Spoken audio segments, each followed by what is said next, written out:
Now, how old were you when you first met or encountered Mr. Ntanzi?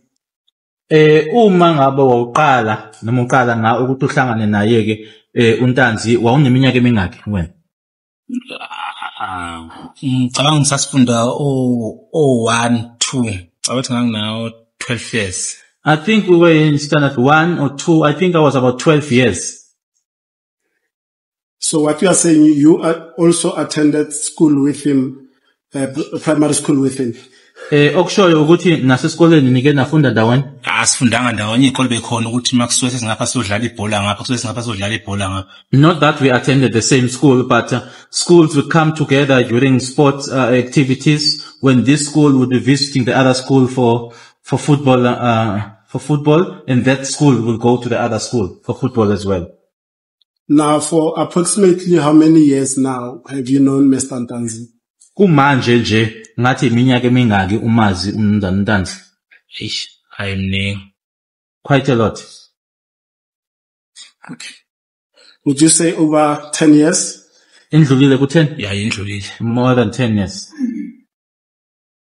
Now, how would you describe the nature of your relationship with Mr. Ntanzi? Is he your friend, your acquaintance, or something else? Ubudlelwane ke ungachaza kanjani phakathi kwakho nomnumzana uNtanzi? Umngani wakho, umuntu ojwayelene naye noma okunye nje? Umfana nje ngijwayelene naye obe sidibana nje engomeni sidlala naye ingoma. It's just a guy that I am used to because we would come together for the traditional dance. And outside of the traditional dance groups and dancing gatherings, did you personally socialize with Mr. Ntanzi? Ngaphandle kokuthi ke nihlangane engomeni bekuba umuntu ke ubuhlala naye ngaphandle kwengoma uhlale naye nijabulise ndawonye.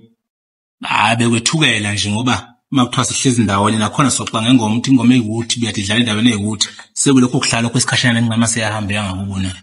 It would something that would just happen, that we would come together and also then discuss the issue of the Zulu traditional dance, that it would be at such and such a place or it was at such place, and then we would part ways. And did you know anything about Bongani Ntanzi's personal life?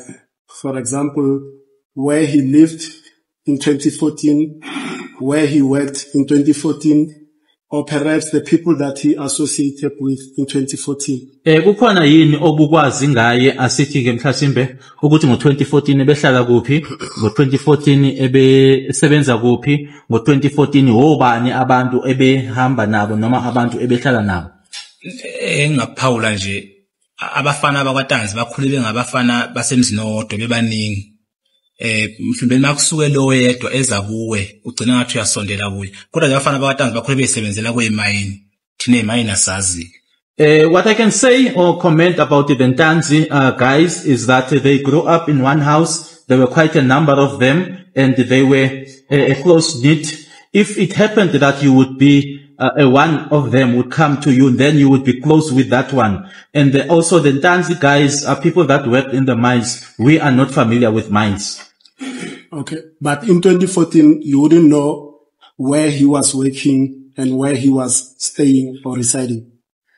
Kodwa ke ngeke wazi ukuthi ngo2014 wayesebenza kuphi, ngo2014 wayehlala kuphi? No, I wouldn't know. And in the period you've known him since primary school, have you kept telephonic contact with him?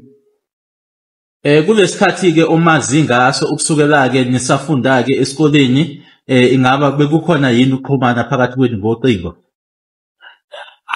Ngisho singaka sesiqedile nje ukufunda benakho ukufona mhlawumbe ngitshela ukuthi kanje ukuthi beyindoda ebehlala ngapha emayini mfana behlala emayini masiye emakhaya uyangitshela ukuthi hayi ingoma isefalaza or ingoma iseta nophenyana. It would happen that he would contact me because he was working at the mine. Then when we were going home, he would contact me and tell me that the Zulu traditional dance or the traditional dance would be at Falaza. Enye indawo? or Hlano Penyana. Or Nhlano Phenyane. Okay. And did Bonga, sorry, before I go there, in 2014, were you residing at Basotho Hostel in Vosloorus? Ngo-2014, wahlala khona eBasotho Hostel eVosloorus? Mina hebe hlala khona. Yes, I was residing there. Did Bongani Ntanzi know that you were staying at Basotho Hostel in Vosloorus in 2014? Ebekwazi lokho uBongani Ntanzi ukuthi wena uhlala eBasotho Hostel eVosloorus? Akazi ngisho engineer kakhombe basho usule nani mada kakhombe endlini. No, he doesn't know. Even if you were to ask him to go and point out where I'm staying, he wouldn't be able to.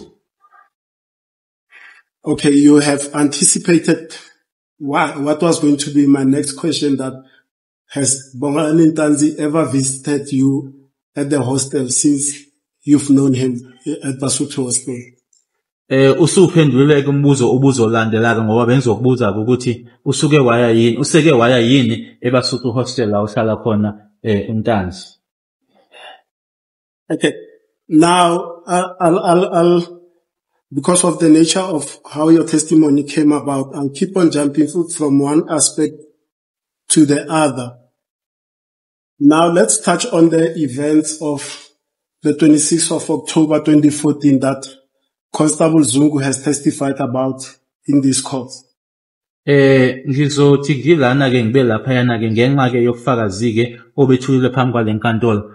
Njengamanje ke asiye kuloko kwenzeka nge-26 October 2014 lokho ke ekhulu ubufakazi ngabo uConstable Zungu la enkantolo. And for the sake of brevity, I'm not going to repeat and regurgitate what Mr. Mnisi, Advocate Mnisi, has taken you through the evidence in chief of Constable Zungu. Angizuphinda ke lokhu ebese khulumile ke nawe uAdvocate Mnisi malana ubufakazi bakhe uConstable Zungu. On the testimony of Constable Zungu, I'm going to be succinct and ask you direct questions and finish up that section as fast as we can. Ubufakazi bakhe ke uZungu ngizokubuza nje ngaleyo nto leyo sibe sindluleke lapho ke ngokusheshsha ke lokho nje engifuna ukuthi ngikubuze kona. Now the first question is this: was accused number 1 at Basotho Hostel on the 26th of October 2014? Accused number 1 is okay. Ngazo i-26 ka October 2014 umsolo woqala wayeseBasotho Hostel na. Ngeke ngakhuluma ngoba wayesengasatohi wayekwenzeke ekhaya ebuyezela eGoli. I wouldn't be able to I won't tell lies when it comes to that, because by that time he was not gainfully employed or he was not working, so he would go home or he would be home and he would be here in Gauteng. Perhaps I made it vague and I apologize to you for that. Let me be clear. Pertaining to the testimony of Constable Zungu, that there was a party attended by several homeboys, amongst others were accused number 1 to 5. Now I'm asking you in the context of that party, not generally at Basotho Hostel, but specifically to a party allegedly hosted by you as per the testimony of Constable Zungu. Mhlambe ke ukuthi nje angikubekanga kwacaca ke lokho, angikubuza kanjena ke lombuzo ngibuza ke ngenxa ke yobufakazi bakhe uConstable Zungu ukuthi ke ngalo ilanga lelana la nge-26 October 2014 lapha yana ke nanihleli kumnandi ke nijabulile kuneparty eyayikhona ke futhi ke kunaba asithi ke lokho sibiza ukuthi ke abakhaya abantu ababuya ndawonye. Ukuthi kwakunaleyo party, so ngibuza ke phansi kwaloko ke ukuthi wayekhona yini umsolo woqala eBasotho Hostel ngazo i-26 zika October 2014 kuloko kwashiwa uZungu. Awunamanga. No, he's telling lies. Was accused number 2 present at the party as alleged by Constable Zungu? Ingabe umsolo wesibili wayekhona yini kwiparty leyo nanjengoba eshilo uConstable Zungu? Awunamanga. No, he's telling lies. Was accused number 3, Mr. Mngube, present on the 26th of October 2014 at the party as testified to by Constable Zungu? Umsola wesithathu, umnumzana uMnqobo wayekhona yini kuleyo party leyo nge-26 ka-October 2014 nanjengoba uZungu asho? Awunamanga. No, he's telling lies. Was accused number 4, Mr. Mapisa, present at that party on the 26th of October 2014? Wayekhona yini umnumzana uMaphisa kuleyo party ngazo i-26 ka-October 2014? Unamanga. He's telling lies. Was accused number 5, Mr. Ntuli, present at that party on the 26th of October 2014? Wayekhona yini umnumzana uNtuli kuleyo party ngazo i-26 ka-October 2014? Awunamanga. No, he's telling lies. Now, you've testified. In fact, let me finish this point up because I said I'll be up and down, but let me be structured. Still on Constable Zungu's testimony, I'm just going to put through you the key points and I'll need your response. And on that again, I'm going to be very brief. Okay. Now, did Constable Zungu on the 26th of October 2014 contact you to come to Basotho Hostel because he was hosting a gathering of the homeboys that will include accused 1 to 5? Did he call you? That's what Clive. Because he was hosting. Yes, let me rephrase, Tate Jonas. Did Constable, sorry, the other way, in fact, did you call Constable Zungu to invite him to a get-together at Basotho Hostel on the 26th of October 2014? Angikubuza ngalendlela-ke, ingabe wena waxhumana yini no-Constable Zungu ukuthi-ke ummema-ke noma umbiza-ke ukuthi-ke kwakunokuhlangana kwakukhona-ke noma nanizohlangana-ke eBasotho Hostel ngazo i-26 October 2014? No, those are lies. Did Constable Zungu encounter accused 1, 2, 3, and 5 at around 3 p.m. on the 26th of October at your place at Basotho Hostel? uConstable Zungu wahlangana yini ngomsolo wokuqala, owesithathu kanye nowesihlanu-ke ngabo inkathi ngabo 5 lapha endaweni yakho ehostel? No, he's telling lies. Did you host a party attended by your homeboys, Constable Zungu's homeboys, including, amongst others, accused 1 to 5? Ingaba wena wawune-party owawunayo yini la-ke wawubize ababuya-ke ngakini noma-ke ababuya esigodini sakho, wabiza futhi naye-ke uConstable Zungu naye-ke eza-ke nalapho ababuya-ke esigodini sakhe kwi-party leyo-ke ekwakukhona umsolo wokuqala kuyofica kowesihlanu? Ayikaze bebikho party. There was never a party. Okay. Did Constable Zungu, according to his testimony, because it's his testimony, did he, upon arrival at Basotho Hostel, hand his Z88 9mm service pistol to you for safekeeping in your room? Ukukhumbuleke ubufakazi bakhe uConstable Zungu, engabe uConstable Zungu ngokusho kwakhe-ke kubufakazi bakhe uma efika laphayana-ke ehostel ngazo i-26 October 2014 wangidlulisa noma wanikezela ngesibhamu sakhe-ke ekuyi-Z88 9mm pistol kuwena ukuthi-ke usibambe? No, those are lies. Did Constable Zungu, upon his arrival at some time later, after giving you the firearm, then hand over to you the car keys of a police vehicle that he had arrived with at Basotho Hostel on the 26th of October 2014? Ingabe emuva kokuthi uConstable Zungu efikile lapho wakunikezela noma wandlulisela yini ikhiya zemoto ekuyimoto yamaphoyisa-ke ayehamba ngayo ngalelo langa lelo? No, those are lies. Were you at some point that afternoon approached by a particular person requesting you for Constable Zungu to move his vehicle because he was parking in accused number 5 who wanted to leave? Ingabe kunomuntu yini ngalelo langa lelo oweza kuwena-ke ukuthi-ke ucele uConstable Zungu ukuthi-ke asuse imoto yakhe ngoba-ke imoto yakhe yayivalele imoto amsola wesihlanu? He's telling lies. Now, did you sometime later in the evening see an exchange of firearms allegedly in possession of accused number 1 and number 3 in your room? Ingaba 26th of ke October. sekuhambe isikhathi ke ngalelo langa lelo lazo i-26 October 2014 wabona yini ukushintshiswa ke kwezibhamu noma ke umdluliswa kwezibhamu ke phakathi komsala wokuqala nowesithathu bendlulisela lezo zibhamu lezo kuwena? Hayi unamanga. No, he's telling lies. Did you, at that time, again, I'm going through now, Mafika Ntanzi, accused number 2 here in. Did you see Mafika Ntanzi wearing a black hoodie and at some time later in your kitchen area changing that hoodie to a grey one? Ingabe ngalelo langa yini wambona uMafika Ntanzi egqoke ke lokho kunesigqoko okubizwa ngokuthi ke ihoodie eyimnyama kwase kuthi kamuva ke eyishintsha leyo egqoka egrey? Ayamanga la. No, those are lies. Did you see accused number 1, Mr. Sibia, taking off a t-shirt, swirling it around over his head, holding a bottle of alcohol and announcing to the party attendees that, have you heard, Senzo Meyiwa is no more?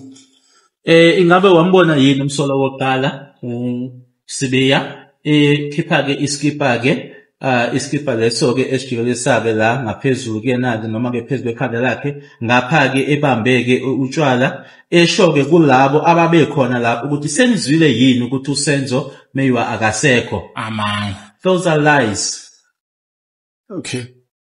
That's how far, because I was just taking you through the gist of what Constable Zungu testified about in this court relating to your place, which is at Basotho Hostel, and the alleged involvement of the 5 gentlemen before court.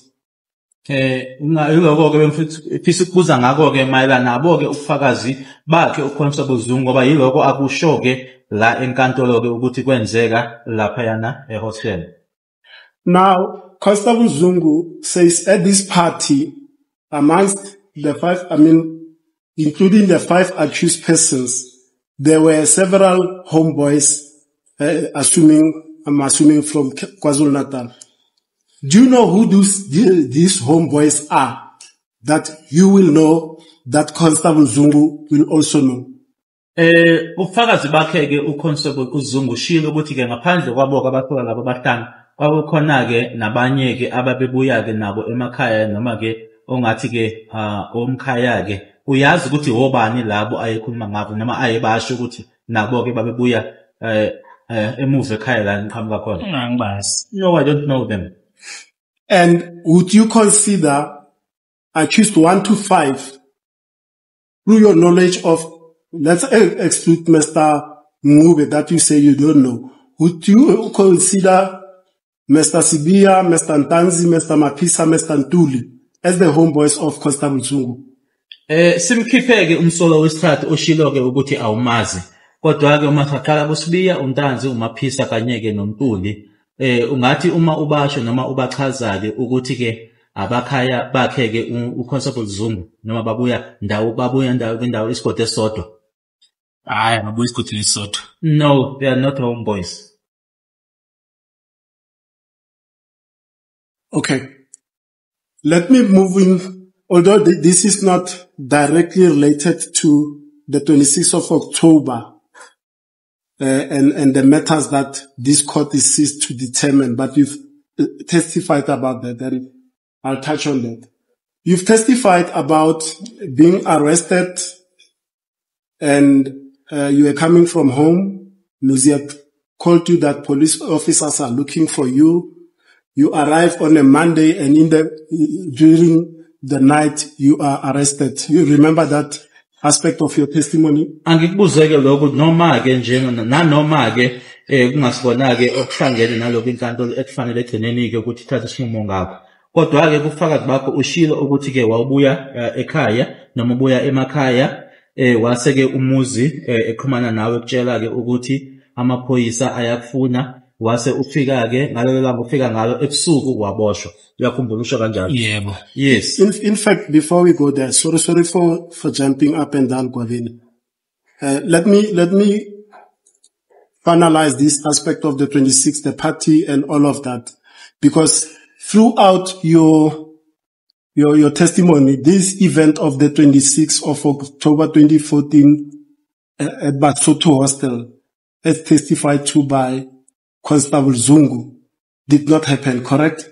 Kubufakazi bakho nje uyasho nje ukuthi konke lokhu bange-26 ka-October 2014 ethule ubufakazi ngako uConstable Zungu wena uyasho ukuthi akaze kwenzeke. Amanga. It's lies. Now, exactly that, is it, and correct me if I'm wrong, is it your testimony that this testimony of Constable Zungu pertaining you hosting the party on the 26th of October attended by several homeboys, including accused 1 to 5, is completely fabricated? Is that how I should understand your answer? Ingabe indlela lena ekufanele impendulo yakho ngizwe ngayo ukuthi konke lokhu akusho akhuluma ngako uConstable Zungu okwenzeka ngazo i-26 October 2014 ethi kwakukhona ke abasolwa bobahlanu kukhona ke nalaba athi babebuya ke nabo ke emakhaya ukuthi yinto engekho. Yebo. Yes. And you reject every aspect of his testimony pertaining to this incident of the 26th of October, correct? Ukuthi konke nje akusho noma akushilo mayelana nalelanga leli noma lelilanga langa i-26 October 2014 yinto nje oyiphikisayo leyo. Yebo, engamanga. Yes, which is lies. Now let's come to the incident of your arrest. You've named several or few police officers that you can recall were involved in your arrest. You mentioned Buthelezi, Mabena, Maphumulo, and then that Mohani was driving a red Golf motor vehicle, correct? Washilo kamaphoyisa ayekhona nkathubosho Buthelezi, uMabena, uMaphumulo wasusho ke nokuthi uMohane uyena owayeshayela imoto le kwakuyona. Yebo. Yes. You've mentioned that Buthelezi was wearing a EMPD. Although you didn't say EMPD, let me not put EMPD because there'll be an objection coming. He was wearing a Metropolis uniform, correct? Ushilo ukuthi uButhelezi wayegqoke impahla za traffic cop. Yebo. Yes. What was Maphumulo wearing? uMaphumulo yena? Nawe gozo. Same applies to Maphumulo. Now the testimony, and if there's gonna be an objection, it will come, I'll deal with it. But the testimony in this case is that both Buthelezi and Maphumulo that have testified in this case were working for Ekurhuleni Metropolis Department, and they were working in the SWAT unit. Ubufakazi ke obuthuliwe phambi kwalenkantolo ukuthi bobabili uMaphumulo noButhelezi babesebenzela lo kubizwa ngokuthi ke EMPD Ekurhuleni Metropolis Department, nokuthi ke futhi ke babesebenzela ngaphansi kwalo kubizwa ngokuthi ke yiSWAT. Now this SWAT unit was assisting the investigating team in this case. That is, they were assisting Brigadier Gininda as the head of the cold case unit in whatever function they were required to assist. I can't limit myself because I don't know the roles that they were playing. Okushiwo ke noma ubufakazi ke ukuthi ke leyo SWAT ke ababekwenza kwakukulekelela ke oyinhloko noma ke ohola ke ithimba labaphenyi kulona ke icala leli angifuni ke ukuthi ngikutsho ke ngoba angazi ukuthi babelekelela kuphi, kodwa ke kuloko babekwenza babesilekelela noma besizwa yiyona ke le SWAT unit le uMaphumulo noButhelezi ababesebenza ngaphansi kwayo. Now, the gist of my question pertains to this uniform because apparently the SWAT unit wore specific gear over and above the uniform. It was never described, but they looked more militarized, if I may use that term, although it's not evidence, it's my term. They looked more militarized because they were the SWAT unit as distinct to normal Metropolis officers. Were they wearing any distinct uniform according to you? Ngoba ke Nanjengoba bekushiwo-ke noma-ke ubufakazi buholiwe-ke la enkantolo ukuthi-ke yona-ke iSWAT lena-ke abagqoki-ke ngokwenjwayelo-ke noma ngokwakujwayelekile-ke la kwama-traffic cop akugqokayo-ke ngoba bona-ke ngendlela abagqoka ngayo-ke indlela nje eyodwa-ke ekhethekile uzathi-ke uba ngathi-ke abomkhosi uthi-ke akusibona ubufakazi lobo kodwa-ke uyinto ekhulunywa uyena baba Ramusipile ngokwendlela abagqoka ngayo kodwa hayi ukuthi bafaka i-uniform lena yama-traffic cop. Okay. So what were they wearing? Were they wearing ordinary uniform or the SWAT gear? Manje-ke babegqokini babefake-ke i-uniform le yama-traffic cop noma-ke babefake zona impa noma-ke lokhu okugqokwa yiwona ama-SWAT. PWD. PMPD. Is it written PWD at the back? I'm not sure what is written. Angazi ukuthi kubhalweni. I'm not sure what is written. Yeah, whatever. Okay. And then let's move on. You've testified about the assaults that you endured at the hands of these police officers at several places. It's on record. I'm not going to regurgitate that again. Ushilo-ke ngendlela oshaywe ngayo angeke kuphindeke lokho ubusuyichazile. Now you testified that you at some stage meet Sergeant Mogola, Brigadier Kininda, and you are taken at some place for the purposes of a statement being obtained from you. You recall that evidence? Ubufakazi bakho ushilo-ke ukuthi kunala owahanjiswa khona-ke wahlangana khona-ke noBrigadier Kininda kanye naye-ke uMogola lokho-ke kuyothathwa-ke istatement kuwena uyakhumbula usho kanjalo? Yebo. Yes. Now, after that statement is obtained, that has been touched by my learned colleague, Advocate Mnisi, so I'm not touching it again. After that statement is made, you say, and we testify that Sergeant Mogola then took out a cell phone and showed you a photograph and requested you to identify it. Do you recall that evidence? Ushilo-ke ukuthi emuva kokuthi kwenziwe leso statement leso uSergeant Mogola wakhipha-ke umakhalekhukhwini waba esenesithombe-ke lapha kutshengisa khona akutshengisa sona. Yebo. Yes. Just for clarity's sake, the place where you were taken to, remember you've been to Primrose SAPS, you've been to Osloras SAPS. Was it at one of those two places or somewhere else? Ubusushilo-ke ukuthi-ke kwezinye zey'ndawo owathiwa kuzona-ke kwakuse-police station yase-Primrose, kwakuse-police station yase-Phosphorus. Ingabe kwakuyenye yazo noma-ke bakhambisa kwenye nje indawo? Hayi kwakuyena yazo. Kwangeyodwa yakhona. One of them, okay. It was one of them. Okay. Now, you look at that photo and then you identify the person and you say to Sergeant Mogola, this is Mafika Ntanzi, correct? Uthi-ke wabe usuyasibona-ke isithombe leso, washo kuyena-ke uSergeant Mogola ukuthi lo uMafika Ntanzi. Yebo. Yes. What was Sergeant Mogola's reaction upon you identify the person depicted in that picture as Bongani Ntanzi? Wabe sethini-ke yena manje-ke uMogola uma usho wena kuyena-ke ukuthi lo muntu osesithombeni uMafika Ntanzi? Bathi bayamdinga naye. She said they need him as well. Did she clarify why were they seeking or looking out for Mr. Ntanzi? Ingabe wasisho isizathu sokuthi bamdingelane? Hayi akaze sisho. No, she never mentioned it. And after she said that they were looking for Mr. Ntanzi, was there any further interaction in relation to this photograph that was shown to you? Eseshilo ukuthi bayamdinga naye. Kukhona okunye okwakhulunywa-ke mayelana naso isithombe lesi? Hayi akukho akhuluma. No, there was nothing else. Now, at the time you yourself is in custody, did you know at the time that Mr. Bongani Ntanzi was arrested on the 16th of June 2020? Ngaleso sikhathi leso-ke wawusoboshiwe noma wawuboshiwe-ke yena. Ingabe wawazi yini-ke ukuthi-ke uMafika Ntanzi yena-ke waboshwa ngeyi-16 zikaJune 2020?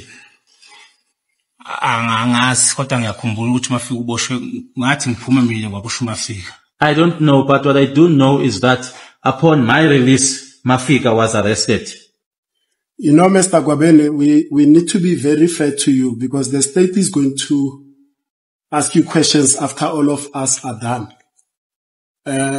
If you are not certain about the date when you were arrested.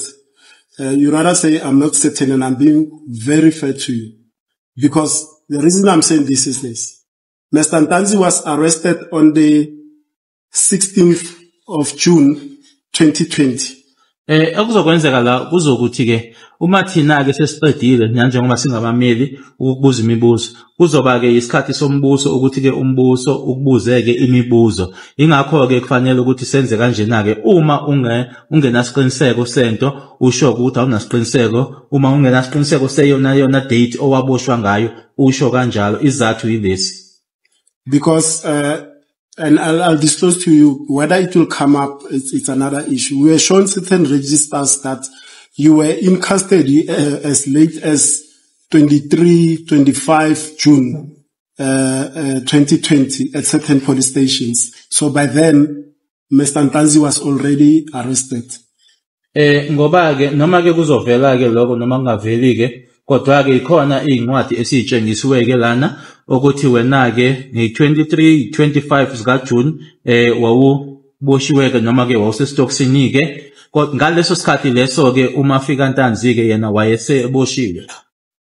The court pleases one is not always sure about this procedure that we are now following, whether it's questions and clarifications or whether it's cross-examination. But counsel has put it to the witness that that does he know that accused number 2 was arrested on the 16th of June 2020, and he said, I don't know. He says upon his release, accused 2 was arrested. He has responded to that witness. Now, my learned friend is now literally putting words in his mouth. We submit, my lord, that putting words in a witness' mouth after he has already said that he has given an answer, my lord, that it's not and we don't want to use such strong words, but we don't think it's a correct procedure. Elder Court, please, my lord. My lord, I'm not in a fighting mood today. I'll stand by the answer that is perfect. These frivolous objections, I abide by his objection, my lord. I'll stand by the answer.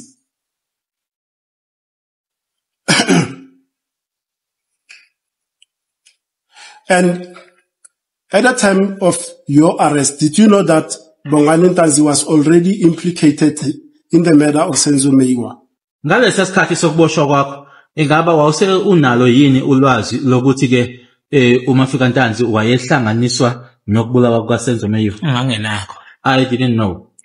During your time when you were in custody, you mentioned in the latter part of your evidence under the leading by Advocate Munisi that they asked you about Bongani Ntanzi. Can you clarify that?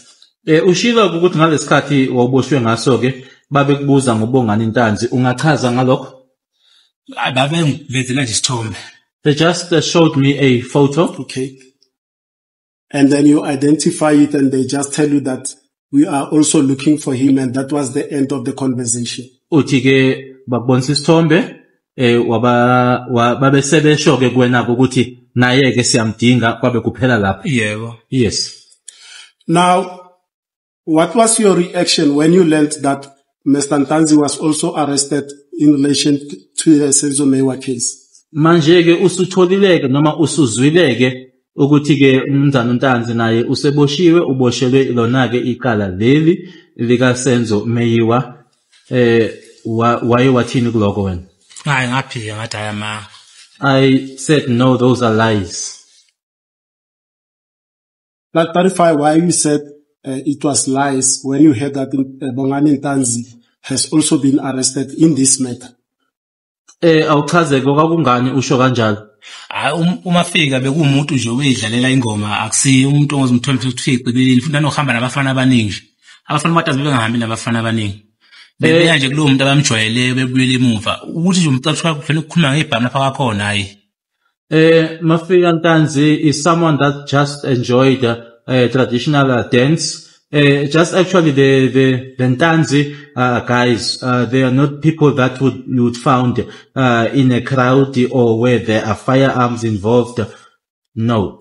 Okay, let's leave it there before we go into what is called character evidence. So let me stop it there.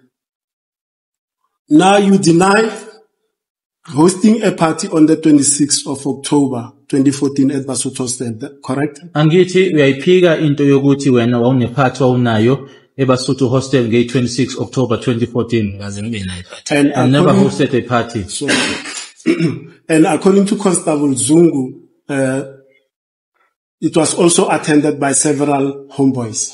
Ngokobufakazi bakhe ke uConstable Zungu kwakukhona ke nabanye ke abafana babebuya ke emakhaya. And I'm going to give you a complete picture. I told you I'm a very fair attorney. I'm going to give you a complete picture so that when you respond, you've got a complete picture. Ngizochazela ke ngokuphelele ke ukuze uma ngabe uphendula ke uphenduleke wazi ke into ephelele. Now, in fairness to you, except Constable Zungu who talks about this party, the state has not called any other person that said, I, XYZ, attended a party hosted by Gwabini Zungu on the 26th of October 2014.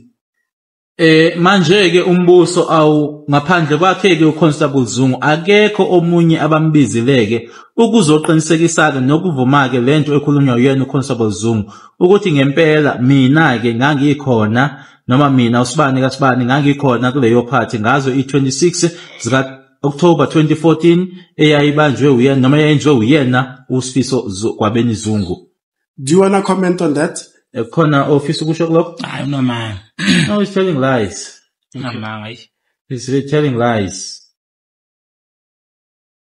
And are you aware, personally, I know that you deny it, of any person that claimed that, except Constable Zungu, that they had attended a party hosted by you on the 26th of October 2014? Ngiyazi ukuthi into lena oyiphikayo ke kodwa ke ingabe uyazi yini ukuthi ukhona umuntu okhona noma ukhona omunye umuntu othi yena wayekhona ngaphandle kwakho Constable Zungu othi yena wayekhona kuleyo party? Hayi unamanga naye lo. Okay. No, even that one is telling lies. Now, let me move to another aspect. I'm not going to belabor these points. These are points that I'll argue later at the close of the state of the entire case. Now, you were taken through this point by my learned colleague, Advocate Munisi. The first of which, and I'm going to repeat those because I want your clarity. I was busy with something. The first of which is this, that the reason why you did not come here to testify under the state's case is that you were fearful of your life, you were fearful of reprisals if that matter of you or other witnesses that were listed is not handled properly. Did you fear for your life to come and testify in this case? Khona nkathi ke ubuzwa lo mbuzo kukhona nje ke ebengisabheke kona ke kodwa ke yena ke advocate umnubuzile ke ngaloko noma ke washo kuwena ukuthi ke izathu noma esinye sezizathu abayitsheliwe ke umbuso ukuthi wena ke ungafuni ke ukuthi uzokwethula ubufakazi ke nanjengofakazi wombuso ukuthi ke wawusabela ke impilo yakho. Banamanga. They're telling lies.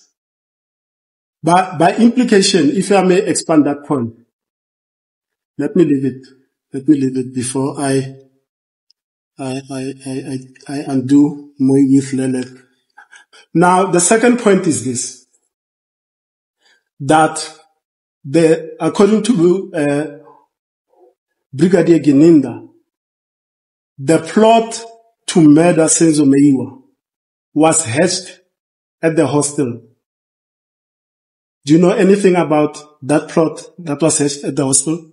Ngoka Brigadier Gininda ukuthi ke bakuzobulawa ke yena ke umufi ukuthi into leyo eyahlelwa ehostel ukhona okwaziyo ngalokho? Hayi akukho. No, nothing. Did you provide any information to Brigadier Gininda or any member of law enforcement with information relating to the plot that was hatched at Basotho Hostel to murder Senzomengo? Kukhona yini owakusho kuyena ke uBrigadier Gininda noma ke ulwazi wamnikeza lona uBrigadier Gininda mayelana ke nolwazi owunalo wena ukuthi ke kuhlelwe noma ke ukuhlelwa kokubulawa kwakhe uSenzomengo yinto eyenzeka ehostel? Hayi lutho. Nothing. Manat, if I may be given just 2 seconds, I'm closer to the end.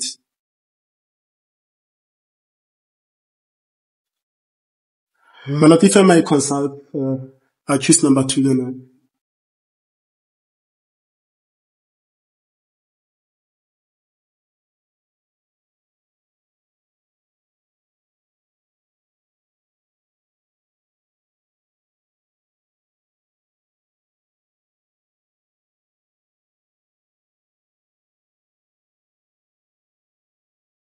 Thank you, Manat. I'm indebted to the court. Those were my questions for the witness. Thanks. Mr.